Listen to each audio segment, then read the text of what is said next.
Most tourists in Valencia walk right past the Holy Grail without knowing it and never find the village where paella was truly born. This itinerary fixes that. Over 4 days, we're taking you from the home of the scandalous Borgia popes to a hidden 70-meter playground, unlocking the city like a true insider.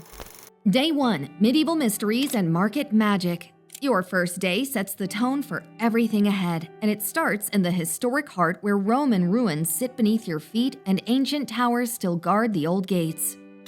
Base yourself somewhere near Plaza de la Reina, as the central square puts you within walking distance of nearly everything on days 1 and 2, and the neighborhood transforms beautifully after dark when the cafe terraces fill up and the cathedral gets that golden uplighting.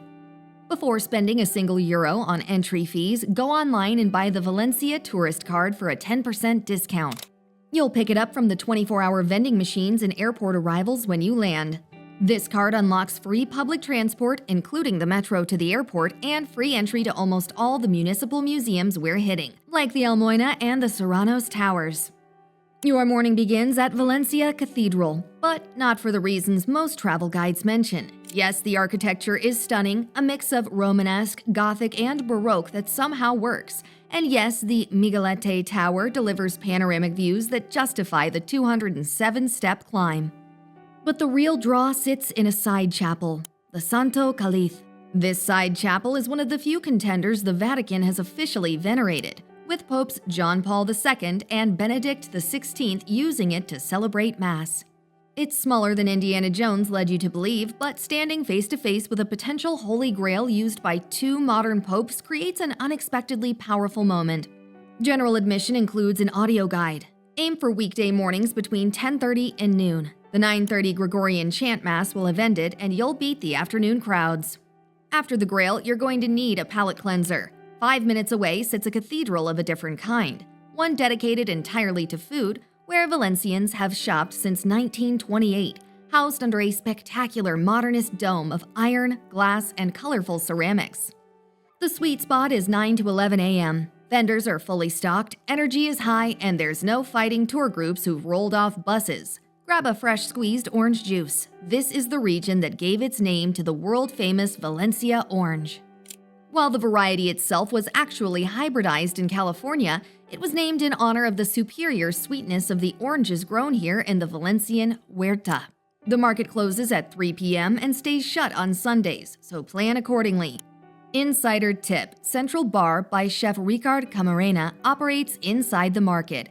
It's easy to miss among the chaos, but the tapas are exceptional. Try the artichoke chips if they're in season. You'll think about them for weeks. While most visitors gaze up at Valencia's towers, the city's real secret lies beneath your feet. Just behind the cathedral, the Almuyna Archaeological Center lets you walk on a glass floor above excavated Roman forum ruins, a Visigoth baptistery, and the remnants of a Muslim-era water wheel. 3 civilizations layered in plain sight.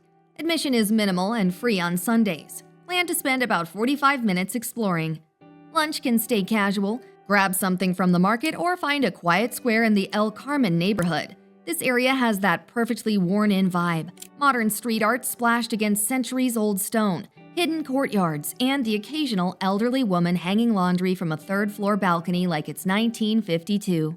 Somewhere in this maze is a record breaker you need to find, La Estrecha, on Plaza de Lope de Vega.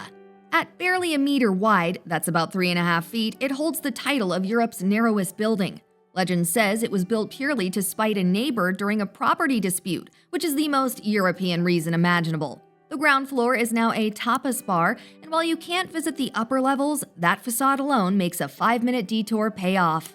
Make your way to Torres de Serranos before 7 p.m. when the gates close.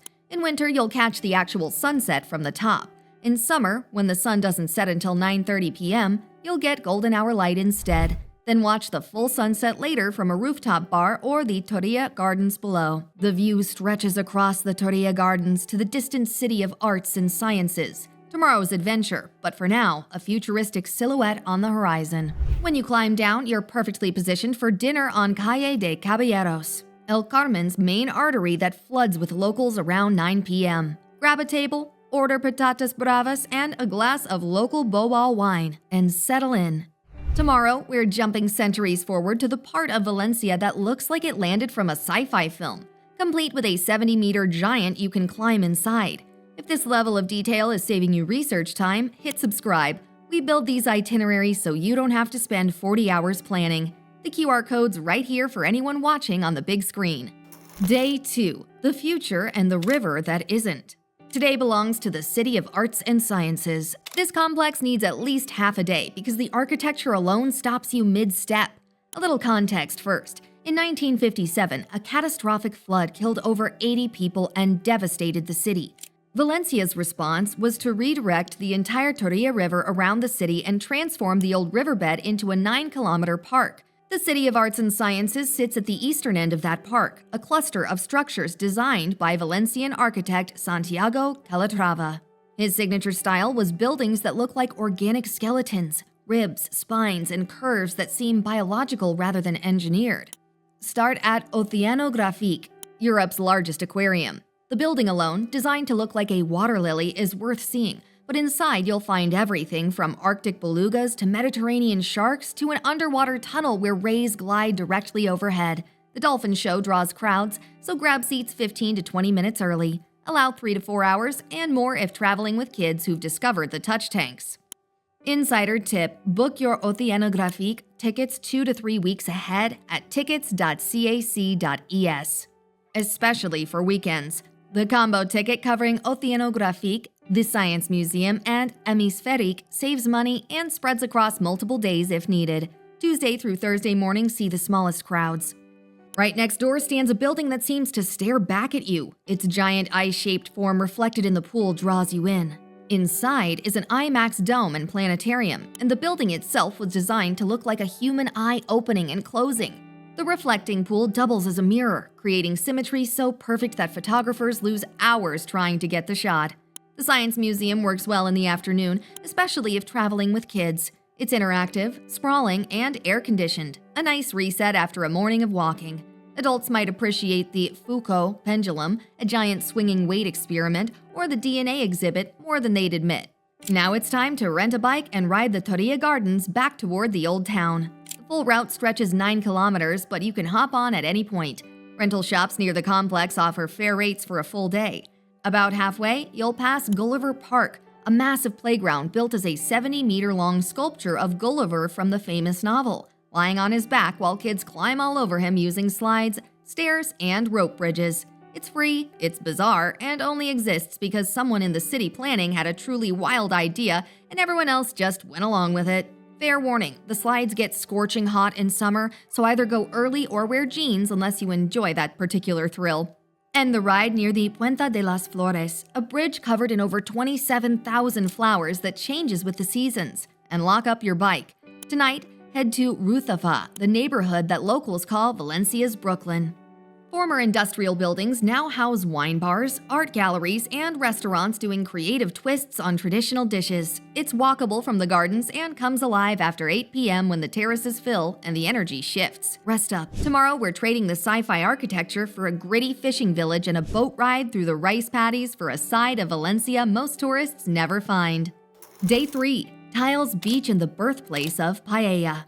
To reach the birthplace of paella later today, we're first heading south to El Cabanyal, a historic fishing quarter which almost got demolished in the early 2000s for a highway extension, but residents fought back and won, a story that shows up in the fierce local pride felt while walking these streets. Today, it's a protected showcase of modernist ceramic facades. Every street bursts with hand-painted tiles depicting everything from maritime scenes to geometric patterns to the occasional surrealist experiment. The best route? Start at Mercado del Cabanyal, just off Avenida del Mediterráneo. Then wander down Carrer del Progrés for the highest concentration of colorful buildings. Look for the Casa de les Gargoles at number 262, a 1917 house covered in gargoyle faces staring down at passerby with expressions ranging from menacing to mildly confused.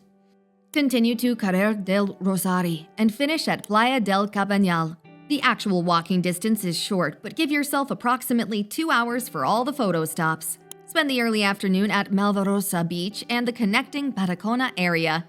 The water is warm enough to swim from May through October.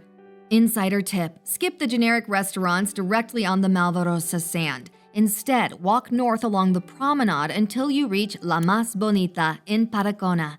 Recognizable by its whitewashed walls and the line out the door. It's the local go-to for coffee and cake, but the real utility is the chiringuitos, beach bars out front where you can grab a cold drink without the tourist markup. Around 3:30 p.m., make a strategic move and head back to your hotel to shower and change. Freshly reset, get to the Porta de la Mar bus stop near the Cologne Metro by 4:30 p.m. Catch bus 24 to El Palmar, a 45-minute ride through increasingly rural scenery into the Albufera Natural Park. El Palmar is where paella was born, not inspired by, not adapted from, but invented here in these rice paddies. Upon arrival, go straight to the docks. You need to be on a boat before dinner. Basic tours are affordable and usually cash only. Time it so you're on the water as the sun drops when the lake turns gold, herons glide across the surface, and you'll suddenly understand why Sorolla and other Spanish painters were so obsessed with this specific light. Once off the water, walk to Restaurante Bon Aire on Carrer de Carrete. This place is an institution. They've won the International Paella Competition. Yes, that's a real thing, multiple times. But the reason we're here is the wood. True Paella Valenciana cooks over orange wood fire which burns hot and fast, giving the rice a smoky aroma that gas burners just can't replicate. Order the traditional Paella Valenciana, chicken, rabbit, and green beans, or the seafood version. It's crucial to call ahead to reserve your rice. They cook everything to order, and running out is a real possibility. Catch the return bus by 8 p.m., check the schedule as it changes seasonally, and be back in the city center with a full belly and time for an early night before tomorrow's final adventure. We're going to Chativa for a castle hike that will burn off everything you just ate and a baked rice dish that locals will tell you is even better than paella.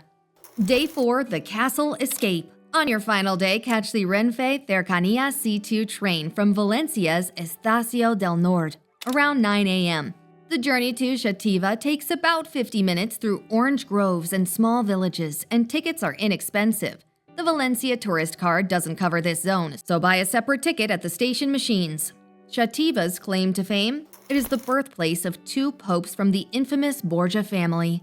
If you don't know the name, just picture the Game of Thrones of the 15th century: corruption, scandal, and power. But the main draw is the castle complex that sprawls across the entire mountain ridge.